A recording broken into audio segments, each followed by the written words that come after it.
Ya estuvimos hablando de cómo iba a ser el tema que vamos a empezar hoy, que es movimiento sobre planos inclinados. Le puse movimiento sobre planos inclinados porque en general las cosas se van a mover, pero aún cuando no se muevan, vamos a ver qué pasa en los objetos que están sobre planos inclinados.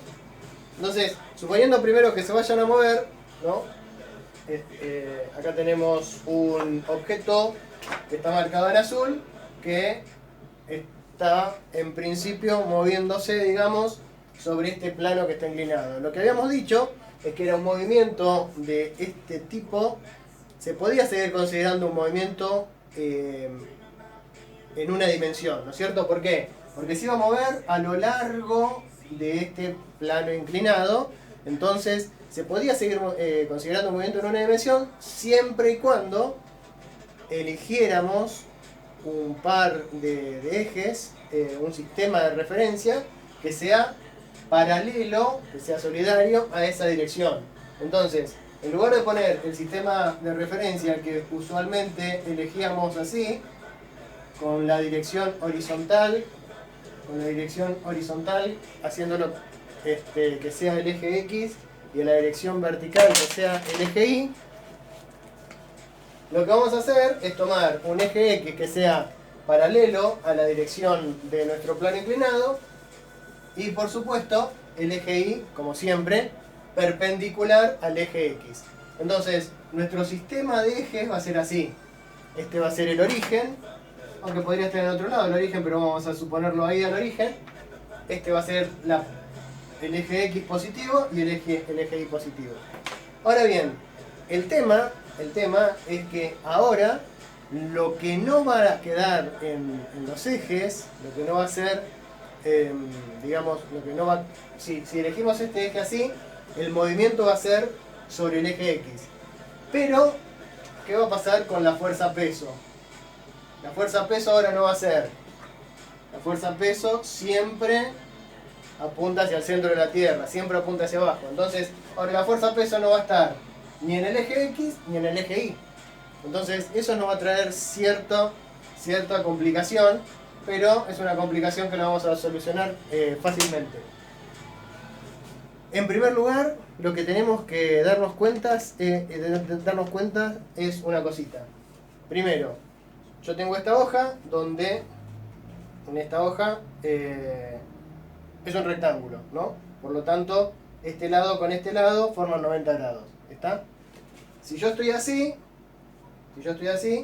este lado es horizontal, o sea, este lado coincide con la dirección horizontal y este lado con la dirección vertical. ¿Está bien? Ahora, ¿qué pasa si yo tengo un plano inclinado y su inclinación es un ángulo alfa? Esto no escribe muy bien. Bueno, a ver. ¿Qué pasa si la inclinación de mi plano inclinado es alfa? ¿Está bien? ¿Cuánto vale este ángulo de acá? Fíjense, esto es 90 grados, por supuesto que esto va a ser siempre 90 grados, ¿no? Entonces, si yo hago coincidir esta hoja con el origen y lo pincho acá y giro, lo que giró este lado respecto a la horizontal es lo mismo que giró respecto a la vertical. Por lo tanto, si este ángulo es alfa, este ángulo es alfa. ¿Ok? O sea que si yo tengo un plano inclinado en un ángulo alfa, el eje Y se desplazó respecto a la vertical un ángulo alfa. Y este ángulo, fíjense, esta línea roja, que es mi eje Y, con esta línea punteada, que es la dirección vertical, forman dos ángulos que se llamaban opuestos por el vértice, ¿no? Por lo tanto, si esto es alfa, esto es alfa. ¿Está bien? ¿Para qué digo todo esto? Porque ahora, cuando haga el diagrama de cuerpo libre de este cuerpo, lo tengo hecho acá, este es el diagrama de cuerpo libre, lo que tengo que hacer es escribir las fuerzas. Entonces, con mi nuevo eje torcido, que es colineal con el plano inclinado, tengo dos fuerzas. Las puedo hacer acá otra vez. Solamente dos fuerzas y supongo que no hay rozamiento está el peso, que apunta hacia el centro de la Tierra, y la normal, que como siempre es perpendicular a la superficie de apoyo. Entonces, la fuerza normal, fíjense, es paralela al eje Y. O sea que la fuerza normal tiene componentes solamente en el eje Y. Pero la fuerza peso, que apunta hacia abajo, hacia el centro de la Tierra, tiene una parte que apunta en el eje Y y otra parte que apunta en el eje X. ¿Está bien? Entonces, es muy importante saber el ángulo que forma el peso con el eje Y. ¿Está bien? Y el ángulo que forma el peso con el eje Y es exactamente el ángulo que forma el plano inclinado con el piso. O sea que si yo acá tuviera una inclinación de 25 grados con respecto a la dirección horizontal, el ángulo de inclinación del peso respecto de nuestro eje Y sería 25 grados. Entonces yo digo, ok, tengo dos componentes del peso. Una que está en el eje Y y otra que está en mi eje X. A una la voy a llamar componente Y del peso o peso Y, y a otra la voy a llamar componente X del peso o peso X. ¿Y cómo puedo calcular la componente X del peso y la componente Y del peso, sabiendo que el peso ya sabemos cómo se calcula? Es 9,8 metros sobre segundos al cuadrado por la masa del objeto. En este caso va a ser negativo en ambos casos porque las componentes son negativas. Pero fíjense una cosa, esto de acá es un triángulo rectángulo. Acá lo hice. Un triángulo rectángulo, donde la hipotenusa es el peso. El cateto opuesto sería el peso en X y el cateto adyacente sería el peso en Y. Y yo sé que, no sé si se acuerdan, SOHCAHTOA, el seno es el opuesto sobre la hipotenusa y el coseno es el adyacente sobre la hipotenusa. La hipotenusa dijimos que es el peso, ¿ven? O sea que h por el seno de alfa es igual al opuesto. Pero para nosotros h es el peso y el opuesto es el peso en x. Por lo tanto, el peso en x es igual al peso por el seno del ángulo. De manera análoga, la componente y del peso, el peso en y, es igual al peso por el coseno del ángulo. Entonces, ya tengo las fuerzas descompuestas. La única fuerza que había que descomponer era la fuerza peso en sus componentes. Entonces, cuando yo escriba las ecuaciones, me van a quedar en el eje Y dos fuerzas. ¿Cuáles son? La normal y la componente Y del peso. Y en el eje X una sola fuerza, la componente X del peso. Recién no sé si dije componente X o componente Y, pero lo repito, en el eje Y dos fuerzas, la normal positiva y la componente Y del peso negativa. ¿Está bien? Esas dos fuerzas sumadas van a ser cero porque el objeto no se mueve saltando en la rampa ni perforando la rampa, ¿no? En el eje Y no va a haber movimiento, o sea que la normal más el peso en Y va a ser cero. Y por otro lado, en el eje X solamente voy a tener la componente X del peso, que se calcula de esta manera. Entonces, bueno, con estas herramientas podemos resolver un problema. Y un gran ejemplo de aplicación de este tema, de movimiento sobre planos inclinados, es este problema de acá. Supongamos que viene un objeto de 4 kilogramos en este caso, circulando por una superficie horizontal sin rozamiento, con una velocidad de 10 metros sobre segundos, y de repente entra a subir por una rampa que tiene 30 grados de inclinación respecto a la horizontal. ¿Está bien? Uno podría preguntarse, ¿cuál es la distancia que va a recorrer sobre la rampa hasta detenerse? Porque el objeto viene con una velocidad constante, empieza a subir, cada vez más lento, en un momento se detiene. Va a estar un instante quieto y después va a bajar. Pero a nosotros nos interesa qué distancia recorra hasta detenerse. Entonces, el primer paso, como siempre, es poner el sistema de referencia, que ya sabemos que lo tenemos que poner paralelo al plano inclinado.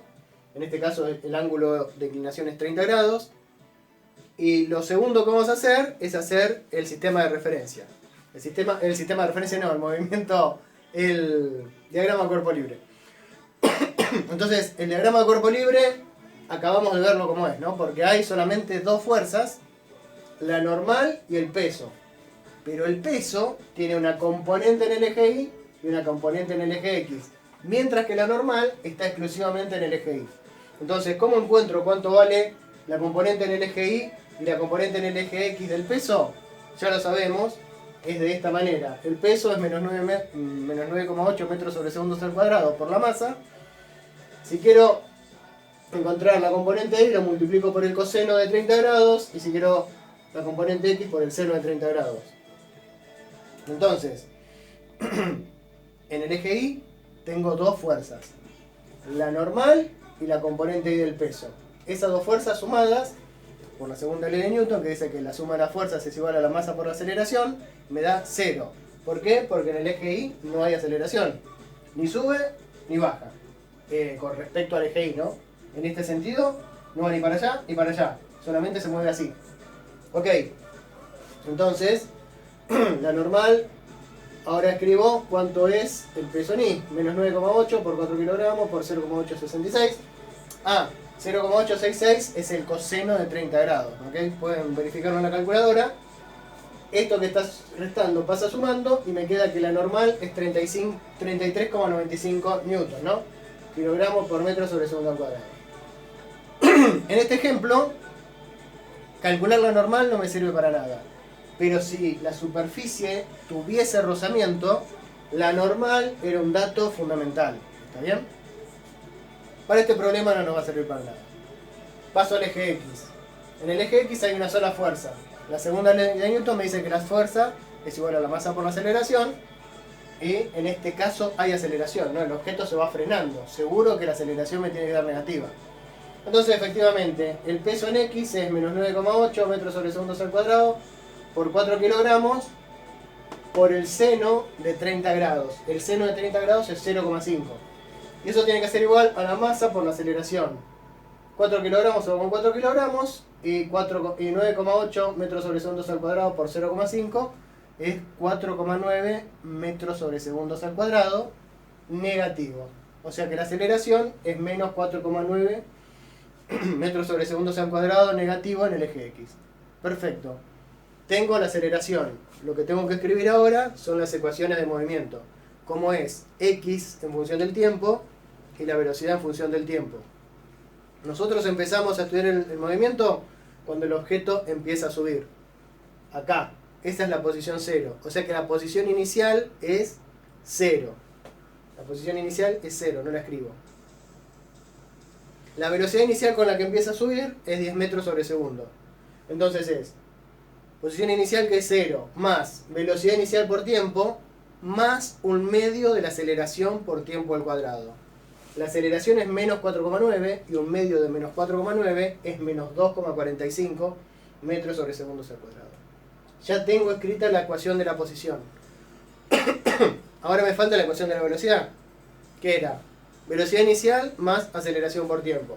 Velocidad inicial más menos 4,9 metros sobre segundos al cuadrado por tiempo.